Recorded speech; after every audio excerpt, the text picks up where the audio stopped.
দাদা। আরে বিপন্ন একই সত্যি দাদা। কি সত্যি ভাই? পাড়ায় যে তোমার নামে কানাঘুষা চলছে। কানাঘুষো আমার নামে? কি বলছিস ভাই? ছি ছি ছি, এক কথা ভাবতেও আমার পীড়া হচ্ছে। লজ্জায় আমার মাটির সঙ্গে মিশে যেতে ইচ্ছে করছে। আমার দাদা, আমার পূজনীয় দাদা। বিপন্ন আমি আত্মহত্যা করলে তুমি শান্তি পাবে দাদা। তোমাকে শান্তি দিতে আমি ঠাই করবো। তবু তবু তুমি নরকের খাদা আর খাইয়ে দেবে না। তোমার এই কলঙ্ক আমি সইতে পারছি না, সইতে পারছি না। আমার পিতৃপুরুষের অপমান। এসব কি বলছিস ভাই? আমি তো তোর কথা কিছুই বুঝতে পারছি না। এখনো তুমি নিজের দোষ ডাকবার চেষ্টা করছো দাদা, কিন্তু যা সত্যি সে তো মানুষের মুখে মুখে ছড়িয়ে পড়বে। মিথ্যের ক্ষণস্থায়ী বেগে সত্যকে রেখে রাখা যায় না, যাবেই না কোনোদিন। একদিন একদিন তোমাকে বাস্তবে মুখোমুখি দাঁড়াতে হবে। সেদিন সেদিন তোমার এই জঘন্য অপরাধের বিচার তুমি কি দিয়ে করবে বলতে পারো দাদা, বলতে পারো? তুই আমাকে বিদায় হাসপাতাল কষ্ট ক্রমে তুই বিশ্বাস কর। বিশ্বাস, আমার বিশ্বাসের হয়ে যে রাশি রাশি অন্ধকার জমা হয়ে আছে দাদা। বাবার মৃত্যুর দিনটার কথা আমি এত বুঝতে পারিনি। তোমার জন্য বাবাকে এক রাশি কথা মুখে দিয়ে ওখানে পৃথিবী থেকে বিদায় হতে দিয়েছিল। অথচ এমনটি হওয়ার কথা নয়। বিপন্ন বাবা তার আদর্শে আমাদের মানুষ করতে চেয়েছিলেন। তুমি বাবার সেই আদর্শকে দু পায়ে মারিয়ে দিয়ে দিনের পর দিন নরকে ডুবে যেতে লাগলে। বাবা অনেক চেষ্টা করেছিলেন তোমাকে সৎ পথে ফিরে আনতে, কিন্তু কিন্তু কিছুতেই যখন কিছু হলো না, তখন শুধু তোমার চিন্তা করে কঠিন রোগে পড়লে। সে রোগ আর বড় হলো না। আমি দেখেছি একটা মা কান্না বাবার অন্তরটাকে ঘুরে ঘুরে খেত। বাবা সহায় দৃষ্টিতে তোমার মুখের দিকে তাকিয়ে শুধু একটি কথাই বলতেন, এ আমি চাইনি, এ আমি চাইনি, এ আমি চাইনি। এই কথা আমি অস্বীকার করিনি। বাবার মৃত্যুর জন্য সত্যি আমি দায়ী। বাবার মৃত্যুর পরে তো আমি আমার আমল বদলে ফেলেছি। তুই তো নিজের চোখে দেখেছিস। বাবার মৃত্যুর দেহ স্পর্শ করে আমি প্রতিজ্ঞা করেছিলাম আর কোনো অন্যায় কাজ আমি করবো না। তুই বল, সেই বাবার ছেলে হয়ে আমি কি পারতাম বাবার আত্মাকে কষ্ট দিতে? তাহলে আমার যে নরকেও তাই হবে না। রমেশের মন শ্যামলীকে রটনা, শুধুই রটনা। আসলে আমার কন্ট্রাক্টারি লাইসেন্স বেশ প্রসার হয়েছে, 2 পয়সা রোজগার হচ্ছে। এটা মানুষ কিছুতে সহ্য করতে পারছে না, তাই তারা যেন যেন সরকারের আমাকে ছোট করতে চায়। এমনকি আমাদের 2 ভাইয়ের মধুর সম্পর্ককে পাথর করে আমাকে তার কাছ থেকে দূরে সরিয়ে দিতে চায়। হ্যাঁ রে, লোকের কথা বিশ্বাস করে তুই কি তোর এই দাদাকে পর করে দিবে? আমি আমার এই মুখে ভালো করে তাকিয়ে দেখতো, দেখতে পারছিস কিনা ওই মুখে পাপের ছায়া আছে কিনা? আমি কি সত্যি অপরাধী? না না, চুপ করে থাকিস কি ভাই? বল ভাই বল। আমি তোমাকে বুঝতে পারছি না, চিনতে পারছি না তোমার স্বরূপ। তোকে একটা অনুরোধ ভাই, লোকের কথা বিশ্বাস করে তুই তোর দাদাকে ভুল বুঝিস না। যেদিন তোর দাদার দোষ নিজেই প্রমাণ পাবে তোর দাদা অপরাধী, যেদিন তুই আমাকে যে শাস্তি দিবে আমি বড় ভাই হয়ে তোর শাস্তি আমি মাথা পেতে নেব। তবু এই স্বার্থপর পরশ্রী কাতরের লোকের কথা বিশ্বাস করে তুই তোর দাদাকে দূরে সরিয়ে দিস, দূরে সরিয়ে দিস। আশ্চর্য, এত কতখানি পরিবর্তন হয়েছে দাদা। না না না, দাদার মুখের কথা বিশ্বাস করে আমি চুপ করে থাকবো না। আমাকে সজাগ দৃষ্টিতে লক্ষ্য রাখতে হবে দাদার গতিবিধি। দাদা যদি সত্যি অপরাধী হয়, দাদাকে তার উপযুক্ত শাস্তি পেতেই হবে, পেতেই হবে, পেতেই হবে।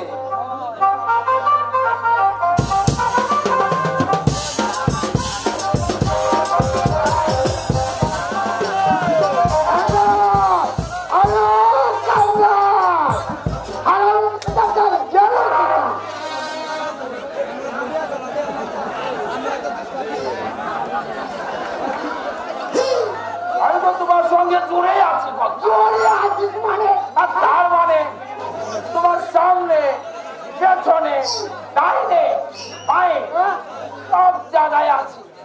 যেদিকে সেদিকে আমাকে দেখতে পাবে। আমি তোমার মতো কখনো মিথ্যে বলে নেবো কথা। কি বললে হারামজাদা? আমি মিথ্যাবাদী? তার মানে আমি মিথ্যাবাদী? এত বড় কথা তুই আমার মুখের উপর বলতে পারলে হারামজাদা? আমার ভুল হয়ে গেছে কথা, ভুল হয়ে গেছে। তুমি হচ্ছে ধর্মবুদ্ধ তার চলতে ছাড়া কি তুমি মিথ্যা কথা কখনো বলো? তবে দেখবে আমি যখন শরীরে স্বর্গে চলে যাব, তাই থেকে তোর চক্র দুটি ছানা বলা হয়ে যাবে। আমাকে তুমি সঙ্গে করে নিয়ে যাবা না? ওরে হতবাধা, তোর মতো পাকিস্তান হবে এই নরকে, বুঝলি? তোর স্থান হবে নরকে। সেই ভালো কথা, সেই ভালো। আমি নরকে থাকবো, ওই স্বর্গ আমার ধাপে সইবে না। সইবে কি করে হারাম ছাড়া? কুকুরের পেটে কি হয়তো খবরদার, খবরদার কর্তা, আমাকে কুকুর বলবে না। 100 বার বলো, 1000 বার বলো।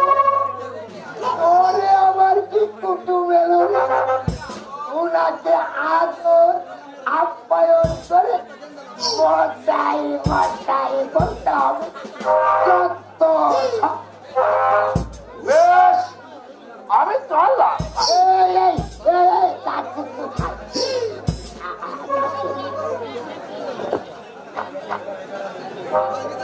তাতে তোমার দরকার কি? শোন, কথা শুন বাবা চাল্লা। আরে তোকে আমি কত ভালোবাসি, আর তুই আমাকে ছেড়ে চলে যাবি? ভালোবাসা চাই, চাই, চাই। যদি আমাকে তুমি ভালোবাসতে, তাহলে তুমি আমাকে পারতে পারতে না। কে বলেছে তুই কুকুর? তোকে যে কুকুর বলে সেই কুকুর। তাহলে তো তুমি বলেছ কুকুর। কর্তা নিজেকে নিজে কুকুর বলেছে।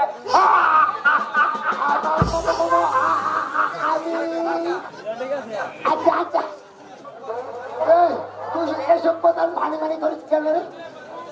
এই জন্যই আমি মাঝে মাঝে রেগে যাই, বুঝলি? না না, আর আমার কোন রাগ নেই। আমার সব রাগ জলের মতো পরিষ্কার হয়ে গেছে। এবার আমাদের আন্দোলন করতে হবে, নইলে বুঝলি আর বাঁচতে পারবে না। তাকে নিয়ে আন্দোলন করবে গো কথা?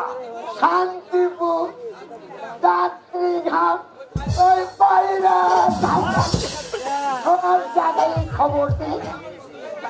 ওরা আমার প্রস্তাবে নিশ্চয়ই কেউ রাজি হবে না। কেন? ওই কতখানি পাট ঠুকিয়ে দে, ওরা এখন স্বাধীন ব্যবসা করছে। কেউ লটারি টিকিট বিক্রি করছে, কেউ কাঁচা আনাজের ব্যবসা করছে। যাত্রী গ্রামে নিকুজি চৌপতি বলেছে সেদিন আমার মুখের উপর। কি বলেছে? বলেছে তোর কর্তাকে বল ওই টিকিট কিনে ব্যবসা করো, ভালো রোজগার হবে। হ্যাঁ, লটারি টিকিট বিক্রি করবো আমি? করো না, আমার বাপ ঠাকুরদা ঘটকালির কাজ করে গেছে, আমিও করবো। তাহলে তো না খেয়ে মরতে হবে। হ্যাঁ, এই পর্যন্ত একটা মেয়ের বাবা তো তোমার কাছে এলো না গো। বলি হ্যাঁ, আসবে কি করে, আসবে কি করে? আজকালকার মেয়ে ছেলেরা মাঠে ময়দানে গাছে প্রেম করছে আর রেজিস্ট্রি অফিসে গিয়ে বিয়ে করছে, বুঝলে? হ্যাঁ, যে যুগে যে ধর্ম তাই তো করবে নাকি কথা? ধর্ম হতে পারে, ওতে কি কেউ সুখে হতে পারছে? বছর ঘুরতে না ঘুরতে স্বামী স্ত্রীর সম্পর্কে ধরবে না। দু একটা চারটে কাজে কথা, বামন নেই, লাল কিনতে, বঠক কিনতে, কম বুঝলে? আগে বিয়ের জন্য বটকের বাড়ি রাস্তা করে যেত, বুঝলে?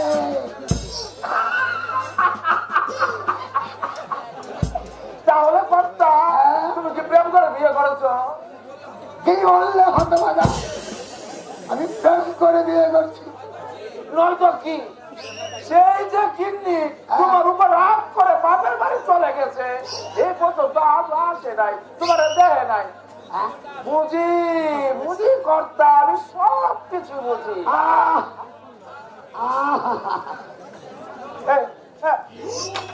কি হলো কর্তা, কি হলো? জ্বালা, হ্যাঁ? এই মুখের মধ্যে বড় জ্বালা রে।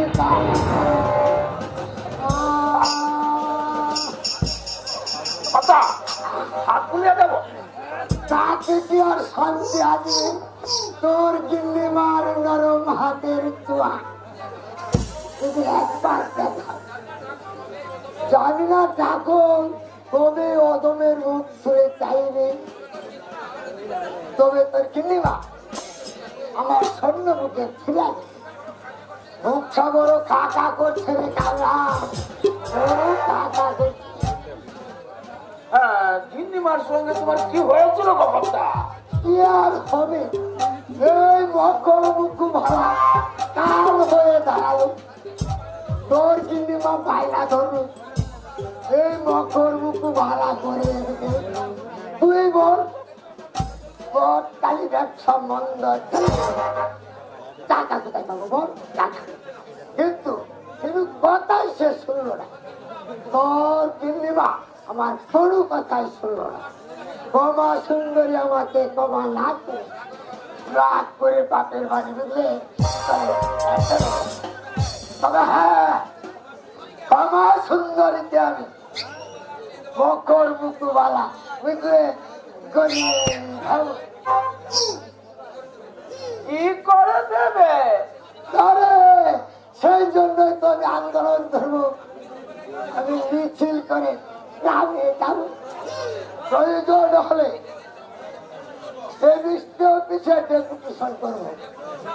ডেপুটেশন খুব ভালো জিনিস কথা, খুব ভালো জিনিস, বেশ অনেক খানি না। আমি বলেছি ওই মকর মুকুর মালার সঙ্গে গিন্নি মাকে ডেপুটেশনটাও দিয়ে খাও, দেখবে গিন্নিমা ঠিক পছন্দ হয়ে গেছে। তোর হাতে ডেপুটেশন, বুঝলে? শোনার জিনিস নয়, ডেপুটেশন হচ্ছে মানুষের আবেদন। চল এখন বাড়ি যাই, ব্যাপারে বুঝলি অনেক প্রস্তুতি নিতে হবে। হ্যাঁ, তাই চল।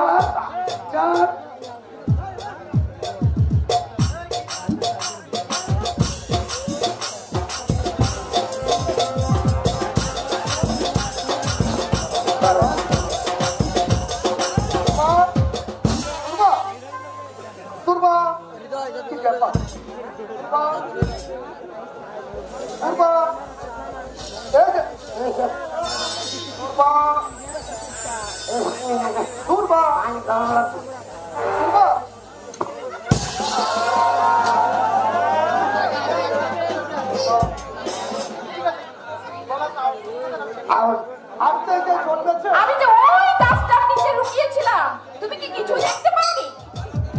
হাঁটতে যে চলতেছে সে কি কখনো জয়ী হতে পারে দুর্গা? নাকি জয়ী হবার স্বপ্ন দেখা তার সাথে জীবনের সর্বক্ষেত্রে তার চরম পরাজয় হয়? না, পরাজয় স্বীকার করা তোমার চলবে না অলোকটা। জীবন যুদ্ধে তোমাকে জয়ী হতেই হবে। আর তোমার সেই জয়ের গৌরবে আনন্দে গর্বে বুকখানা আমার ভরে উঠবে। সেই শুভ দিন যদি তোমাকে উপহার দিতে পারতাম তাহলে সত্যি আমি ধন্য হতাম। বাস্তবের প্রতিরূপ ভূমিতে দাঁড়িয়ে আজ আমি যে অভিজ্ঞতা সঞ্চয় করেছি তাতে আজকে শুধু নৈরাজ্যের কালো ছায়া। আমার স্বপ্নের গাড়িটা আজ আসার প্ল্যাটফর্ম ছাড়িয়ে কোনোদিনই পৌঁছাতে পারবে না সাফল্যের। যন্ত্রণা যে কতখানি তা তোমাকে আমি বলে বুঝাতে পারবো না। বুঝাতে পারবো না ব্যর্থতার হাহাকারে মানুষকে কতখানি অসহায় পঙ্গু করে দেয়। না না, তুমি ভেঙে পড়ো না। তুমি শিল্পী, জীবনের সমস্ত রং দিয়ে যে ছবি তুমি এঁকেছ, তোমার সৃষ্টির মধ্যেই তুমি বেঁচে থাকবে, অমর হয়ে থাকবে তুমি মানুষের মধ্যে। তোমাকে বড় হতে হবে অলোকটা, অনেক বড় শিল্পী তোমাকে হতে হবে। আমার সে শক্তি কোথায় দুর্বা? আমার ভালোবাসা, আমার প্রেরণায় তুমি সে শক্তি পাবে অলোকটা। আমার দুর্ভাগ্যের অন্ধকারে আমার আশার দীপ চির অনির্বাণ রেখো অনির্বাণ। তুমি আমাকে সঙ্গে নেবে অলোকটা? কিন্তু এখনো দ্বিধা, এখনো সংকোচ, আজও তুমি আমাকে আপন ভাবতে পারলে না অলোকটা। ভয় হয়, বড় ভয় হয় দুর্বা। হয় কিসের ভয় অলোকটা? তোমাকে হারাবা। জীবনের স্রোতের তারে আমার ঘাট থেকে তুমি যদি অন্য ঘাটে বসে যাও তখন সে দুঃখ আমি কি দিয়ে ঢাকবো দুর্বা? বলো না, অমন করে তুমি বলো না অলোকটা, আমি সইতে পারছি না। দুর্বা, আমার খেলাঘরের সাথী তুমি, জীবনের প্রথম পুরুষ তুমি। অজান্তে মনটা যে আমি তোমার পায়ে সঁপে দিয়েছি তা আমি নিজেও জানি না। শুধু আজ এতটুকুই জানি, আমার জীবন থেকে তুমি হারিয়ে গেলে আমার জীবনের আর কোনো মূল্যই থাকবে না। ভালোবাসার পাঞ্চিতে বেঁচে চলেছি বাস করিয়া, হঠাৎ ঝড় উঠে আমাদের সেই ভালোবাসার পাঞ্চি যদি অমল করে চলিয়ে যায়, নেমে আসে আমাদের মধ্যে বিচ্ছেদের চবনিকা। ভালোবাসার দেবতা এত অন্ধ নয় যে আমাদের দুটি জীবনকে তার তছনছ করে দেবে। তোমার এত কারি বিশ্বাস? যা সত্য তার উপর তো বিশ্বাস রাখতেই হবে অলোকটা। তবু কেন জানি না এক অজানা আশঙ্কায় বারবার মনটা আমার দুর্বল হয়ে পড়ছে। মনে হচ্ছে আমার নয়, হতে পারে না। অলোকটা, জানো দুর্বা, কাল রাতে তোমাকে নিয়ে খুব খারাপ একটা স্বপ্ন দেখেছি। স্বপ্ন? কি স্বপ্ন দেখেছো অলোকটা? তুমি আমি দুজনে পাশাপাশি বসে গল্প করছি, এমন সময় একটা দাঁড়াও এসে তোমাকে আমার কাছ থেকে চিনিয়ে দিলাম। আমি আমি আপনার চেষ্টা করেও তোমাকে ধরে রাখতে পারছি না। হঠাৎ হঠাৎ সেই দানবটা তোমাকে নিয়ে অদৃশ্য হয়ে গেল। আমি আমি আমি তোমাকে হারিয়ে চিৎকার করে কেঁদে উঠলাম। আমার সেই কান্না আকাশে বাতাসে প্রতিধ্বনিত হয়ে। বলো না অলোকটা, তুমি বলো না, আমি যা সইতে পারছি না। আমাকে ভালোবাসার কাঙ্গাল সাজিয়ে আমায় ছেড়ে সত্যি কোনোদিন চলে যাবে না তো? না গো না, আমি শুধু তোমার জন্যই জন্মা জন্মান্তরের সাথী হয়েই থাকবো।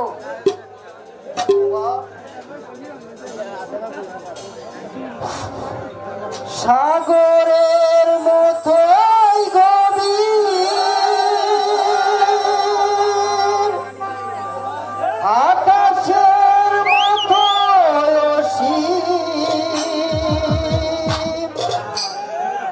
আমার এই প্রেম আমি তোমাকে দিলাম, তোমারই আছি আমি তোমারই ছিলাম, তোমারই আছি আমি তোমারই ছিলাম। সাগরের মতোই গভীর, আকাশের মতোই অসীম, আমার প্রেম আমি তোমাকে দিলাম, তোমারই আছি আমি তোমারই ছিলাম।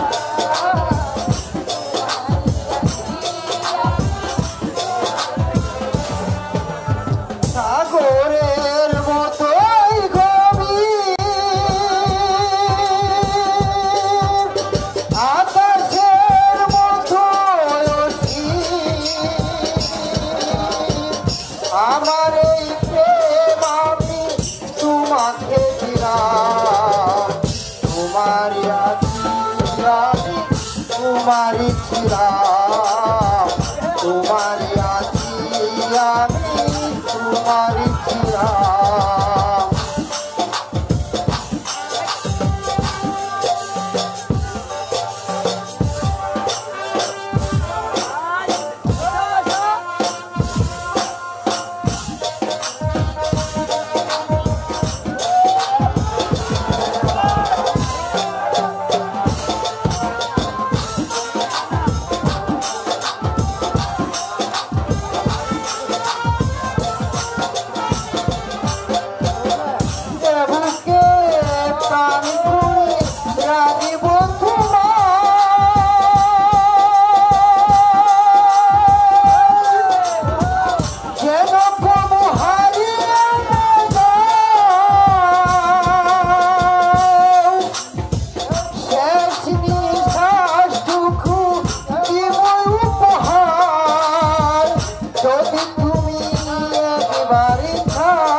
গেছে আমি ভুলে যাবো আমার জীবনের সকল দুঃখ। তোমার প্রেরণা তোমার ভালোবাসা আমাকে দেখাবে নতুন পথের ঠিকানা। না কেন? না মানে না না, যেটা তোমাকে হবে অলোকদা। তুমি শিল্পী, কল্পনার তুলি দিয়ে অন্তরের রং দিয়ে যে ছবি তুমি এঁকেছ, সেই ছবি নিয়ে তুমি প্রদর্শনীতে যাবে অলোকদা। তবেই তো তোমার প্রতিভা স্বীকৃতি পাবে। তোমার কাছে বলতে আজ আমার কোনো সংকোচ নেই দীপা। দিল্লিতে যাবার মতো সম্প্রতি যে আমার নেই। তুমি দাদার কাছে হাত পাততেও খুব কষ্ট লাগে, কারণ দাদার শেষ স্নেহশীল মনটা আজান। টাকার জন্য তোমাকে ভাবতে হবে না, টাকা আমি দেব। তুমি মায়ের দেওয়া এই 2 গাছা মালা এখনো আছে, এগুলো বিক্রি করলে তোমার দিল্লি যাওয়ার খরচ ঠিকই বেরিয়ে যাবে। এই নাও অলোকদা। কি হলো? ধরো। না না, আমি নিতে পারবো না, আমি নিতে পারবো না। তুমি আমাকে ক্ষমা করো দুর্বা। নেবে না? তুমি নেবে না অলোকদা? ছবির প্রদর্শনীতে তুমি কি যোগ দেবে না? না না, তোমার মায়ের স্মৃতি চিন্তা আমি এভাবে নষ্ট করতে পারি না। নষ্ট বলছো কেন? তোমার প্রতিভার বিকাশ ঘটানোর জন্যই তো। মনে করো না, এ আমার মায়ের আশীর্বাদ। তুমি একদিন বড় শিল্পী হবে, আর সেই দিন তোমাকে দেখিয়ে আমি সকলের কাছে বলতে পারবো, এটা কি আমার কম গৌরবের বলো তো? না না, সেই সৌভাগ্য থেকে তুমি আমাকে বঞ্চিত করো না অলোকদা। নাও নাও অলোকদা, আমার এই সামান্য জিনিসটুকু তুমি নাও। আজকের এই দিনটা আমার স্মৃতির পাতায় সন্ন্যাস করে লেখা থাকবে। তোমার এই ভালোবাসা আমার জীবনে একটা অমূল্য সাক্ষ্য। যদি কোনোদিন সুযোগ পাই, তোমার সেই ভালোবাসার ঋণ আমি শোধ করবো তোমার।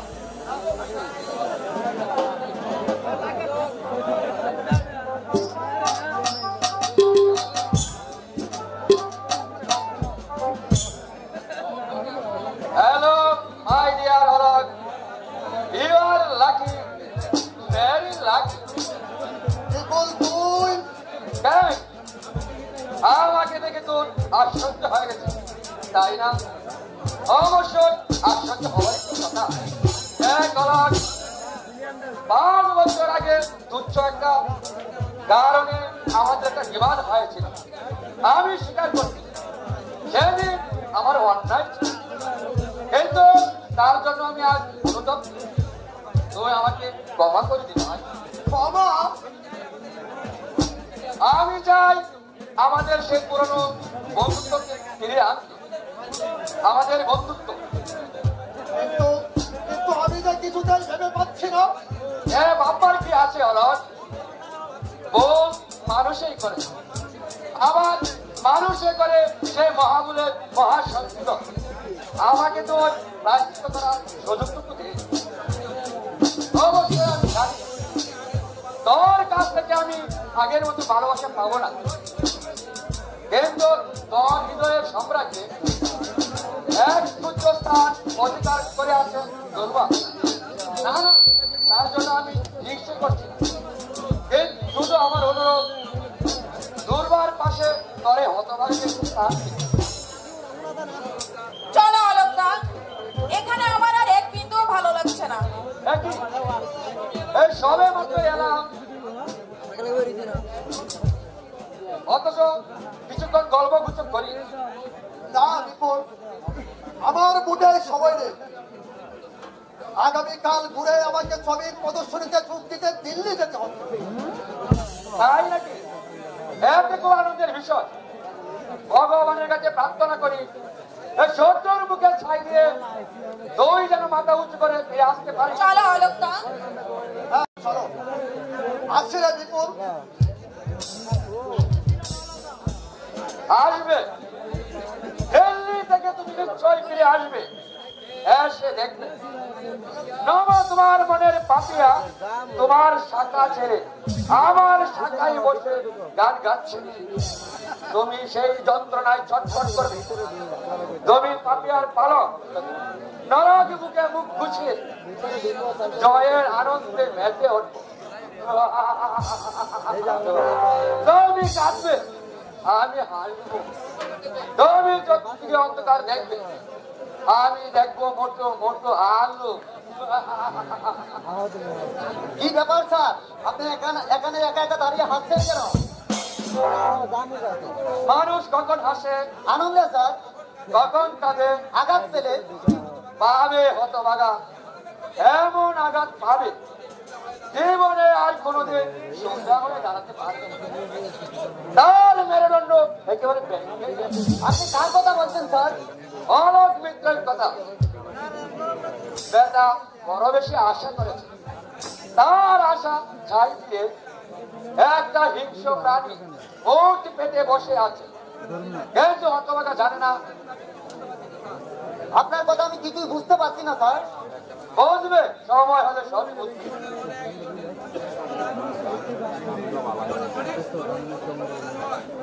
জীবনের অনেক জটিল পথ সমাধান হয় সুন্দর একটা প্রভাতে। সেই প্রভাত আমার জন্য অপেক্ষা করে, আমাকে শুধু এগিয়ে যেতে হবে। জীবনটা ভোগের জন্য, ত্যাগের জন্য নয়। আর এই মূল মন্ত্র মনে রেখে আমি শুধু লাইফ এনজয় করব।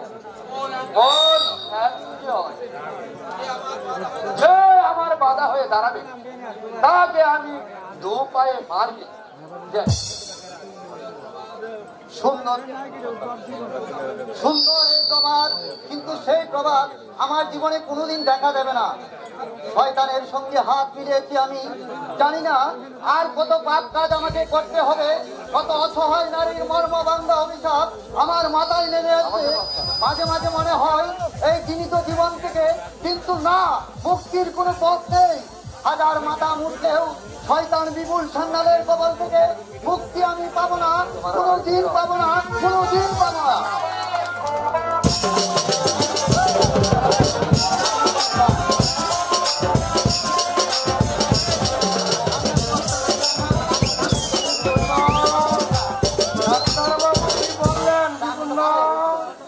সে কথা নাই বা শুনলে কাকা বাবু, তাতে শুধু আপনার দুঃখই বাড়বে।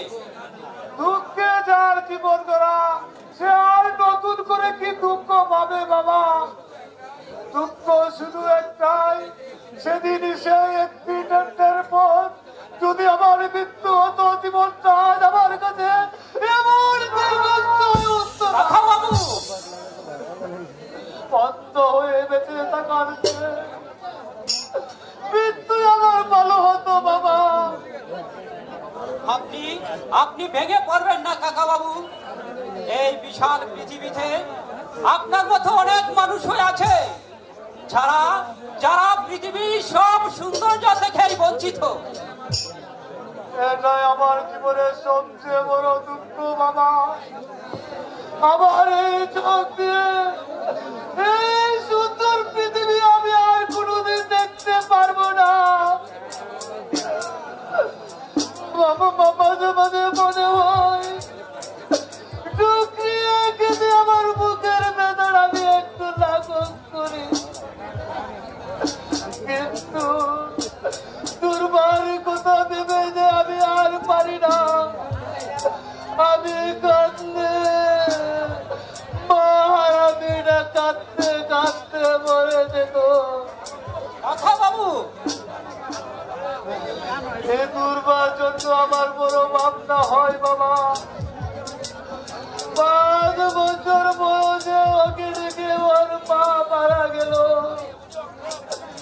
আমি আমি আমি এমনই অক্ষম বাবা। মেয়েটার সাদ আল্লাহ দাবি পূরণ করতে পারলাম না। জানি না এই হতো বাহিনীর অস্তিত্বে কি লেখা আছে। কারখানার কাজ করতে গিয়ে আমি অ্যাক্সিডেন্টের চোখ হারিয়েছেন, কারখানা থেকে আপনাকে ক্ষতিপূরণের টাকা দেয়নি কাকা বাবু?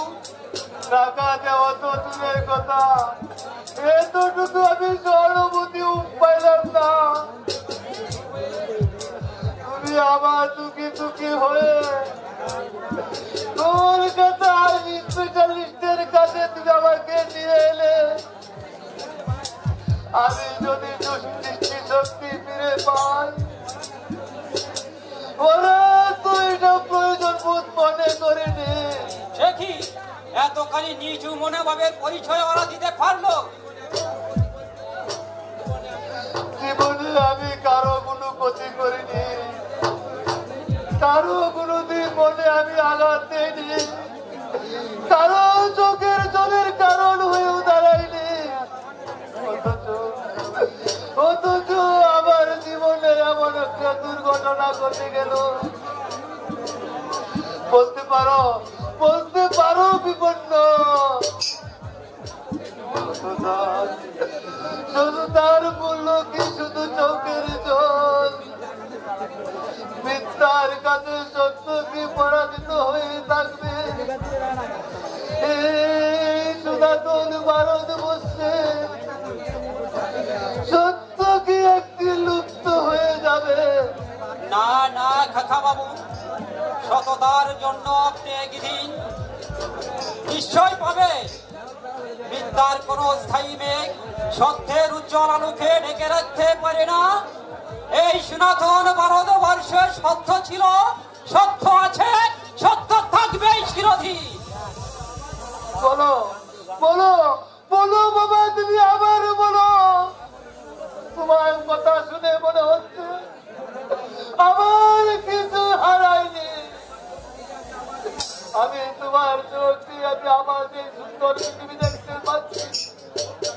চলুন কাকা বাবু, আর দেরি করা ঠিক হবে না, ট্রেনের সময় হয়ে যাচ্ছে। তাই চলো বাবা।